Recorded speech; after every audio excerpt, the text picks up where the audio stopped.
और होंगे ये ऑफिशियल नोटिफिकेशन है बैंक ऑफ बड़ौदा के द्वारा निकाला गया है। ये अप्रेंटिसशिप भर्ती के लिए आवेदन प्रक्रिया 11 नवंबर से स्टार्ट हुए हैं। 1 दिसंबर तक आप इसके लिए आवेदन प्रक्रिया को कर सकते हैं। देखिए, इस अप्रेंटिसशिप के लिए बात कीजिए अप्लाई करने का, तो आप एक ही स्टेट से आप अप्लाई कर सकते हैं, क्योंकि भर्ती देखेंगे ना लगभग बहुत सारे राज्यों में है। सभी राज्यों का नाम बताया गया है, किस राज्य में कितनी भर्ती है वो भी जानकारी दिया गया है। एक चीज ये भी ध्यान रखिएगा कि आप उसी राज्य से अप्लाई कीजिएगा जहाँ का जो लोकल लैंग्वेज है आप जानते हैं, ये भी आपको ध्यान रखना है। नीचे जब आप आएंगे तो यहाँ पर आपको इसके लेकर बताया गया है कि अगर कोई फॉर्म को अप्लाई करता है तो उनकी एलिजिबिलिटी क्राइटेरिया का जो डेट है 1/11/2025 के अनुसार है। मिनिमम आपको 20 वर्ष और अधिकतम 28 वर्ष होगी। क्वालिफिकेशन की बात की जाए तो आप ग्रेजुएशन पास होने चाहिए तो फॉर्म को भर पाएंगे। और अप्रेंटिसशिप की जो ड्यूरेशन है 12 महीनों की ये अप्रेंटिसशिप ट्रेनिंग आपकी होने वाली है। बाकी उम्र में आपको छूटें दी जाएगी, ये ध्यान रखिएगा। ओबीसी को 3 साल, SC/ST को जो 5 साल मिलता है वो मिलेगा। कुल मिलाकर 2700 पदों पर आपकी ये भर्ती होने वाली है, जिसके लिए कोई अप्लाई करना चाहता तो ऑनलाइन माध्यम है। ये 2 लिंक दिया गया है, दोनों में से किसी एक लिंक की मदद से आप फॉर्म को अप्लाई कर सकते हैं। जब भी आप अप्लाई करेंगे तो ये डॉक्यूमेंट है, ये डॉक्यूमेंट आपके पास होने चाहिए। इसके बिहार पर ही आपको फॉर्म को अप्लाई करना होगा। तो ये सारी चीजें हैं। बाकी मैंने आपको इसका लिंक डिस्क्रिप्शन बॉक्स में दे दिया, वहां से देख पाएंगे। और सिलेक्शन प्रोसीजर की बात की जाए तो इसमें आपकी ऑनलाइन एग्जाम होगी, फिर डॉक्यूमेंट वेरिफिकेशन होगी, फिर लोकल लैंग्वेज जो होगा उसका टेस्ट होगा, फिर आपकी चयन प्रक्रिया इसमें होने वाली है। बाकी जो भी आपकी एग्जाम होगा ना, तो एग्जाम को लेकर सिलेबस आपको बताए गए हैं, वो भी आप यहाँ से देख सकते हैं। तो एक बार आप तमाम जानकारी को जरूर मैं कहूँगा कि रीड आउट करिए अप्लाई करने से पहले। बाकी आपके मन में ये भी कंफ्यूजन होंगे कि भाई किस राज्य के लिए क्या लोकल लैंग्वेज दिया गया है। तो यहाँ पर देखिए स्टेट वाइज जो लोकल लैंग्वेज आपको बताया गया है, तो ये चीजें भी आपको एक बार देख लेना है। बाकी इसमें बेनिफिट क्या मिलेगा, तो अप्रेंटिसशिप जब करेंगे ना तो हर महीने आपको 15,000 रुपये जो है इसमें सैलरी मिलेगा। 1 साल का है तो 1 साल तक ये सैलरी मिलेगा। और बाद में जब भी अप्रेंटिसशिप कंप्लीट होता है तो आपको एक सर्टिफिकेट मिलता है कि आपने अप्रेंटिसशिप कंप्लीट किया है। बाकी बात कीजिए एप्लीकेशन फी का, तो अगर आप SC/ST है तो आपको कोई एप्लीकेशन फी नहीं लगेगा। बाकी जो कैंडिडेट दिव्यांग है इन सबको 400 रुपये प्लस GST आपको देने होंगे। और OBC जनरल EWS वालों को जो है 800 प्लस GST आपको देने होंगे। अप्लाई करने के लिए आपको यहाँ पर देखिए लिंक उपलब्ध करवाए गए हैं, आप दोनों में से किसी भी लिंक से फॉर्म को अप्लाई कर सकते हैं। चलिए मैं जो है एक लिंक पर क्लिक करता हूँ, जो कि NATS का जो पोर्टल है, इस वाले लिंक को मैंने ओपन किया। अब यहाँ पर आ गया, मैं इसको क्लोज करता हूँ। यहाँ पर एक ऑप्शन मिलता है स्टूडेंट का, जिस पर आपको क्लिक करना है। और एक ऑप्शन मिलता है जनरल स्टूडेंट का, जिस पर क्लिक करना है। एक ऑप्शन मिलता है स्टूडेंट रजिस्ट्रेशन का, जिस पर आपको क्लिक करना है। बताया गया है कि इसमें रजिस्ट्रेशन करने के लिए आपको आधार कार्ड रखने होंगे, ईमेल ID रखने होंगे, मोबाइल नंबर रखने होंगे, पासपोर्ट साइज का फोटो रखने होंगे, आधार कार्ड, साथ में बैंक अकाउंट की जानकारी, आपके पास जो क्वालिफिकेशन है ग्रेजुएशन का जो डिग्री है उसका प्रोविजनल है, इनमें से कोई डॉक्यूमेंट आपके पास होने चाहिए। और बैंक का पासबुक चाहिए। तो ये सारी चीज़ें आपके पास है, तो आप यहाँ पर बताएं कि हाँ हाँ मेरे पास है। अब आपको अपना मोबाइल नंबर डालना है, ईमेल ID डालना है। अब कैप्चा कोड जैसे 5 + 5 10 हुआ 10 लिखेंगे, सेंड OTP पर क्लिक करना है।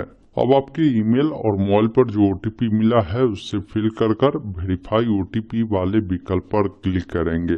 अब जैसे OTP वेरीफाई करेंगे, यहाँ पर देखिए स्टूडेंट रजिस्ट्रेशन फॉर्म खुलता है, जिसमें सबसे पहला जानकारी पूछ रहा है कि प्रीवियस में आपने कोई भी अप्रेंटिसशिप प्रोग्राम कर रखा है तो उसके बारे में जानकारी दीजिए। कर रखा तो यस, नहीं तो नहीं वाले विकल्प पर यानी नो पर क्लिक करेंगे। अगर आपके पास कोई वर्क एक्सपीरियंस है 1 साल या उससे अधिक का, तो आप इसके बारे में यहाँ पर जानकारी बताएंगे, नहीं तो नो कर दीजिएगा। फिर पूछता है कि आपने जो भी पढ़ाई किया है वो डिस्टेंस में या पार्ट टाइम या रेगुलर मोड में किया है ग्रेजुएशन की, वो जानकारी आप यहाँ पर बताएंगे। हालांकि रेगुलर मोड में ही ज़्यादातर लोग करते हैं, तो आप रेगुलर यहाँ से सिलेक्ट कर सकते हैं आप अपने अकॉर्डिंग। बाकी देखिए, यहाँ पर आपको ये भी बताना है कि आपका जो भी नाम है आधार के अकॉर्डिंग क्या है वो बताए। आधार कार्ड पर देख लीजिए, जैसा भी नाम हो वैसे लिखिए। आधार पर जैसा भी डेट ऑफ बर्थ हो उसी अकॉर्डिंग पहले साल को सिलेक्ट कर लीजिए। जो महीना हो उसको पहले सिलेक्ट कर लीजिए, जो डेट हो उसको आप यहाँ से सिलेक्ट करेंगे। उसके बाद आपका जेंडर क्या है, लड़का है तो मेल, लड़की है तो फीमेल सिलेक्ट करेंगे। कैटेगरी बताएंगे, जैसे ओबीसी, SC ST। अब इन दोनों कैटेगरी को छोड़कर आप जैसे जनरल है, EWS है, तो आप अदर चुनेंगे। फिर आपका जो भी आधार नंबर है वो डालेंगे और आधार कार्ड को PDF फॉर्मेट में अपलोड करेंगे। इसके लिए आप गूगल में लिखेंगे कन्वर्ट JPG टू PDF, या वेबसाइट आएगा। आप यहाँ से सिलेक्ट JPG इमेज पर क्लिक करेंगे। अब मान लीजिए ये आधार का आगे वाला है तो कंट्रोल दाबकर उसको सिलेक्ट करिए, पीछे वाला पार्ट को सिलेक्ट करिए, ओपन पर क्लिक करिए और यहाँ से कन्वर्ट टू PDF पर क्लिक कर इसको क्या करें, यहाँ से डाउनलोड करें। अब उसको यहाँ पर अपलोड करना है। फिर यहाँ पर आपने जो ग्रेजुएशन की पढ़ाई किया है, किस राज्य से आपने किया है, वो राज्य का नाम आपको सिलेक्ट करना है। अब ग्रेजुएशन की पढ़ाई पूछ रहा है, ये ध्यान रखिएगा। और जो भी आपने राज्य चुना है ना, तो किस जिले से आपने ग्रेजुएशन की पढ़ाई किया है उस डिस्ट्रिक्ट का नाम यहाँ से आपको सिलेक्ट करना होगा। अब उस जिले के तहत जितने भी इंस्टीट्यूट होंगे ना, सबका नाम देखने को मिलेगा। आपने जिस इंस्टीट्यूट से पढ़ाई किया है उस कॉलेज का नाम आप यहाँ से जो है सिलेक्ट कर लेंगे। अगर आपका इंस्टीट्यूट का नाम अगर इसमें नहीं मिलता है तो आपको देखिए अदर का भी ऑप्शन है, आप अदर को सिलेक्ट कर सकते हैं और ओके वाले विकल्प पर क्लिक करेंगे, या कॉन्टेक्ट अस में आप जाकर वहाँ पर जो इनका ये दिया गया ना उससे बात भी कर सकते हैं, उनको कंप्लेन भी कर सकते हैं कॉन्टेक्ट अस पर जाकर। फिर यहाँ पर आपको बताना है कि जो ग्रेजुएशन आपने किया है उसमें कौन सा आपका टाइप था, जैसे डिप्लोमा इन इंजीनियरिंग था या डिप्लोमा इन जनरल स्ट्रीम था, या आपका ग्रेजुएट इन इंजीनियरिंग टेक्नोलॉजी था या ग्रेजुएट इन जनरल स्ट्रीम था। वो चीज़ें आपको बताना है। आप अपने अकॉर्डिंग देख ले, आपका जो भी ग्रेजुएशन में रहा है वो चीज़ें आप यहाँ से सेलेक्ट करेंगे। अब जैसे ही यहाँ पर सेलेक्ट करेंगे ना, तो इस प्रकार आएगा कि इस स्ट्रीम में ये सारे कोर्सेस का नाम है, ये आता है। आप इनमें से अगर कोई कोर्स किया है तभी उस यहाँ पर एजुकेशन टाइप में चुने। अब उसके बाद आपको ये भी बताना है कि आपने जो कोर्स किया है वो कौन सा कोर्स किया है, उसका नाम बताना है। तो यहाँ पर नाम सभी देखने को मिलता है। आपने जो कोर्स किया है उसका क्या नाम है वो आपको बताना है। स्पेशलाइजेशन आपको बताना है, मतलब जो आपने पढ़ाई किया है वो किस स्पेशलाइजेशन में किया है, किस सब्जेक्ट से आपने किया है, उसके बारे में आपको जानकारी बताना है।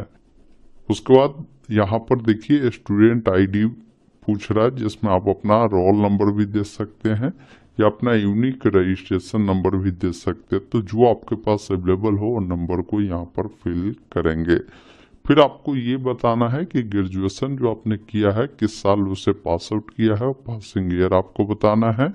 फिर किस मंथ में आपने ग्रेजुएशन को पास आउट किया है वो मंथ आपको बताना है। फिर ग्रेजुएशन में आपकी क्या परसेंटेज रही थी वो परसेंटेज आपको बताना है। आपको मोबाइल नंबर, ईमेल ID देखने को मिलेगा। आपको पासवर्ड बनाना है। देखिए, पासवर्ड बनाते समय ध्यान रखिए ABCD का बड़ा अक्षर, छोटा अक्षर, सिंबल, अंक आप जरूर उपयोग करें। वही पासवर्ड को दोबारा से कंफर्म करना है। अब कैप्चा कोड आएगा, जैसे 1 - 6 तक कितना होगा। आप चाहे तो इसको रिफ्रेश भी कर सकते हैं। 2+3 कितना हुआ, 5 हुआ, उसको डालकर यहाँ से मैं सबमिट करता हूँ। अब जैसे ही सबमिट करेंगे ना तो बोल रहा है कि आपके जो ईमेल है ना उस पर एक एक्टिवेशन लिंक भेजा गया होगा। आप ओके वाले विकल्प पर क्लिक करें, अपने ईमेल को चेक करेंगे तो इस प्रकार एक लिंक आएगा जिस पर क्लिक कर कर आपको जो है अपने अकाउंट को एक्टिवेट कर लेना है। एक्टिवेट हो गया। अब यहाँ से क्या करेंगे, मैं क्लोज करता हूँ और इस वेबसाइट पर आकर यहाँ पर अपना ईमेल आईडी जो पासवर्ड आपने सेट किया है उससे डालें। कैप्चा कोड को डालकर लॉगिन वाले विकल्प पर क्लिक करें। अब जैसे ही लॉगिन करेंगे 5 स्टेप में आपको जो है पहले रजिस्ट्रेशन प्रक्रिया को कंप्लीट करना है, उसके बाद ही आगे आपको बढ़ना है। जिसमें सबसे पहला चीज है कि बेसिक डिटेल, जिसमें सबसे पहला चीज है कि आपका जो भी पासपोर्ट साइज का फोटो है उसको आपको अपलोड करना है। आपका जो भी नाम है, डेट ऑफ बर्थ है, आपका जेंडर है, कैटेगरी है देखने को मिलेगा। बाकी यहाँ पर आप आधार को भी देख सकते हैं। अब माइनॉरिटी बताना है, अगर आते हैं तो यस, नहीं तो नो करेंगे। दिव्यांग है तो यस नो में जानकारी देंगे और यहाँ से 7 कंटिन्यू पर आपको क्लिक करना है। फिर एजुकेशनल डिटेल में आप आते हैं जिसमें आपको बताना है कि जो आपने एजुकेशन लिया था वो सारी चीजें आएगी। अब यहाँ पर जो भी आपने क्वालिफिकेशन ग्रेजुएशन लिया है उसका जो भी प्रोविजनल या आपके पास जो भी पासिंग सर्टिफिकेट है उसको पीडीएफ फॉर्मेट में यहाँ पर आपको अपलोड करने की जरूरत होगी, ये आपको ध्यान रखिएगा। फिर देखिए नीचे में आपसे पूछता है कि जो आपने ग्रेजुएशन किया था वो किस कोर्स के बाद किया था। हो सकता है आपने डिप्लोमा के बाद ग्रेजुएशन किया हो, या आपने 12th के बाद किया हो, या 10th के बाद किया हो, आईटीआई के बाद किया हो। यहाँ पर ऑप्शन है, जैसे 12th के बाद ही ज्यादातर लोग करते हैं तो हायर सेकेंडरी चुनेंगे। अब फिर 12th के बारे में यहाँ पर जानकारी देना है कि 12th आपने किस राज्य से किया है, किस डिस्ट्रिक्ट से आपने किया है, आपका इंस्टीट्यूट का नाम क्या था, बोर्ड का नाम क्या था वो आपको बताना है। स्टूडेंट आईडी आपका जो भी है या एनरोलमेंट नंबर उसको आपको लिखना है। जो भी आपका परसेंटेज है वो आपको बताना है। और यहाँ पर अबाउट योर सेल्फ मतलब आपको अपने बारे में लिखना है। यहाँ पर आपके पास जो भी जनरल स्किल है उसके बारे में आपको लिखना है। उसके बाद जो भी लैंग्वेज आप जानते हैं उसके बारे में यहाँ पर आपको लिखना है। उसके बाद एक ऑप्शन मिलता है 7 कंटिन्यू का जिस पर आपको क्लिक करना है। उसके बाद आप अगले स्टेप में आते हैं। यहाँ पर कम्युनिटी इंफॉर्मेशन देनी है जिसमें परमानेंट एड्रेस बताना है। तो जो भी आपका परमानेंट एड्रेस के लिए जो भी आपका पिन कोड है अपना पिन कोड लिखेंगे। अपना जो भी पोस्ट ऑफिस है वो आपको सेलेक्ट करना है, डिस्ट्रिक्ट सेलेक्ट करना है, स्टेट सेलेक्ट करना है और एड्रेस में आप अपना विलेज यहाँ पर लिख सकते हैं। अगर आपका जो परमानेंट एड्रेस है और प्रेजेंट एड्रेस है दोनों समान है तो इस चेकबॉक्स पे टिक करें। अलग अलग है तो अलग अलग जानकारी को फिल करना है। 7 कंटिन्यू पर क्लिक करेंगे। फिर आप अगले स्टेप में आते हैं जहाँ पर ट्रेनिंग प्रेफरेंस देना है। जैसे आप ट्रेनिंग जो लेना चाहते हैं किस राज्य में प्रेफरेंस देना चाहते हैं, उस राज्य के तहत जो भी जिला आप देना चाहते हैं उसको आपको यहाँ पर देना है। फिर सेकेंड प्रेफरेंस आप किस उस स्टेट में किस जिला में देना चाहते हैं। थर्ड आप कहाँ देना चाहते हैं वो देंगे। अब यहाँ पर देखिए फील्ड प्रेफरेंस देना है कि आपको किस फील्ड में जाना पसंद है। अब जैसे बहुत सारे लोग अलग अलग फील्ड में जाना पसंद करते होंगे तो आपको यहाँ पर मल्टीपल ऑप्शन है। जैसे बैंकिंग एंड फाइनेंस में जाना चाहते हैं या कंप्यूटर फील्ड में जाना चाहते हैं या एजुकेशन फील्ड में जाना चाहते हैं तो आप उसको यहाँ पर सेलेक्ट करेंगे, 3 प्रेफरेंस डालेंगे, 7 कंटिन्यू पर क्लिक करेंगे। अब यहाँ पर देखिए अगले स्टेप में बैंक की डिटेल आपसे मांगेगी क्योंकि इसमें जो भी पेमेंट मिलेगा ना आपको उससे बैंक में मिलेगा। आप अपना आईएफएससी कोड लिखेंगे, बैंक का जो ब्रांच नाम है लिखेंगे, बैंक का नाम लिखेंगे, अकाउंट किनके नाम से वो लिखेंगे और आपको अपना अकाउंट नंबर देना है। जो भी आपका बैंक पासबुक है उसको PDF फॉर्मेट में यहाँ पर आपको अपलोड करना है। फिर 7 प्रीव्यू पर क्लिक करना है। आपके सामने यहाँ पर प्रीव्यू सेक्शन आएगा। अपनी तमाम जानकारी को देखे, कहीं भी कुछ गलती लगता है तो अभी एडिट करे। यहाँ पर ऑप्शन है एडिट का। अगर आप इसका प्रिंट लेना चाहते हैं तो प्रिंट लेंगे। अगर फॉर्म को फाइनल सबमिट करना है रजिस्ट्रेशन प्रोसेस का तो चेकबॉक्स पे टिक कर फाइनल सबमिट वाले विकल्प पर आपको क्लिक करना है। इस प्रकार आपका जो रजिस्ट्रेशन है वो कंप्लीट होता है। अब नीचे जब आप आएंगे ना तो यहाँ पर आपको जो है जो भी भर्ती चल रही है ना उन तमाम अप्रेंटिसशिप के बारे में जानकारी आपको मिलता है। जैसे बैंक ऑफ बड़ौदा में चल रहा है तो यहाँ पर देखिए आपको 2 अलग अलग पोस्ट है, जैसे 1350 अब इसके लिए अप्लाई करना है तो यहाँ से अप्लाई वाले विकल्प पर क्लिक करेंगे तो इस प्रकार देखेंगे ना ये अप्लाई अभी दिख रहा है, यहाँ पर अप्लाइड आपका दिख रहा है। अब यहाँ पर एक और है आपको बैंक ऑफ बड़ौदा में, तो इसको भी अप्लाई पर क्लिक कर देंगे तो यहाँ पर स्टेटस में आप देखेंगे ना ये दोनों के लिए आपका जो है अप्लाइड हो गया है। अब देखिए इसके आगे की प्रक्रिया क्या है ना कि इसमें पेमेंट भी लगेगा। तो ये पेमेंट का लिंक आपको 24 घंटा के अंदर में ही रजिस्टर ईमेल पर आपको चला जाएगा। आपको ये भी ध्यान रखना है, बाकी जो ईमेल रहेगा ये देख लीजिए info@bafsissc.com। इससे आपको जो है पेमेंट का लिंक आएगा, आपको उस पर जाकर पेमेंट करना है। फिर आगे आपको जो है ये सेंटर की भी चॉइस आपको करनी होगी कि आप जो सेंटर रखना चाहते हैं कहाँ रखना चाहते हैं। उसके बाद फॉर्म को आपको सबमिट करने का ऑप्शन मिलेगा तो आप अपने ईमेल को चेक करते रहिएगा, वहाँ पर ये सारा लिंक आपको मिल जाएगा। अगर आप कहेंगे तो इसके आगे की प्रोसीजर भी मैं आपको बता दूंगा। तो ये प्रक्रिया है जिस माध्यम से बैंक ऑफ बड़ौदा में जो भर्ती निकाली गई है अप्रेंटिसशिप का, जिसके लिए आप अप्लाई कर सकते हैं। बाकी जब आप शॉर्टलिस्टेड होते हैं ना तो यहीं पर डैशबोर्ड में शॉर्टलिस्टेड की भी जानकारी आपको देखने को मिल जाएगा, आप यहीं से पता भी कर सकते हैं। दोस्तों अभी